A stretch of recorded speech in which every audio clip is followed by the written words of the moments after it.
Bonjour, bienvenue au Centre Pompidou-Metz dans l'exposition des mondes construits où nous présentons un choix de sculptures du Centre Pompidou de la collection du Musée national d'art moderne. Aujourd'hui, je vous parle de cette sculpture qui s'appelle Emma Dance, qui est une sculpture réalisée à la fin des années 70 par le sculpteur britannique Anthony Caro.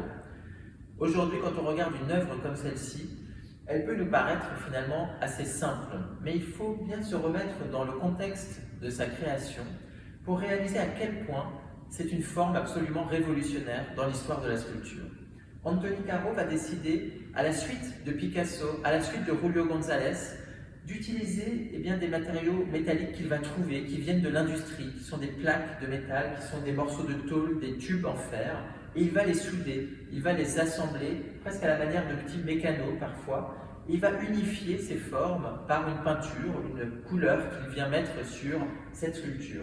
Cette sculpture, elle s'est totalement échappée des conventions, des siècles d'histoire de la sculpture. Elle ne représente plus rien de figuratif.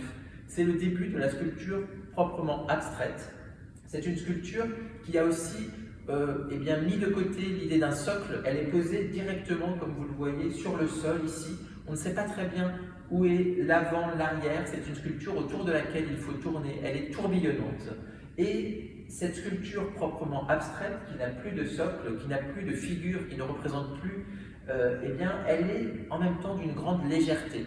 Une grande légèreté parce que tous ces traits forment une sorte de calligraphie dans l'espace, qui en même temps révèle les contraintes du lieu dans lequel elle a été produite. Le titre, Emma Dance, c'est le Lake Emma, c'est une résidence d'artistes au Canada, un séminaire auquel participe Anthony Caro à la fin des années 70. Et il va travailler dans une petite cabane et il va devoir faire une sculpture qui prend la forme de cette cabane, les dimensions de cette œuvre sont définies par le lieu de la création.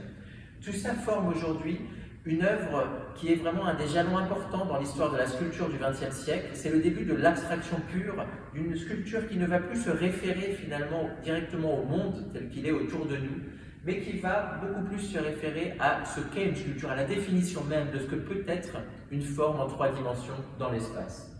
C'est une œuvre absolument importante des collections nationales donc du Centre Pompidou, et elle est présentée ici en dialogue avec beaucoup d'œuvres de l'histoire de l'art.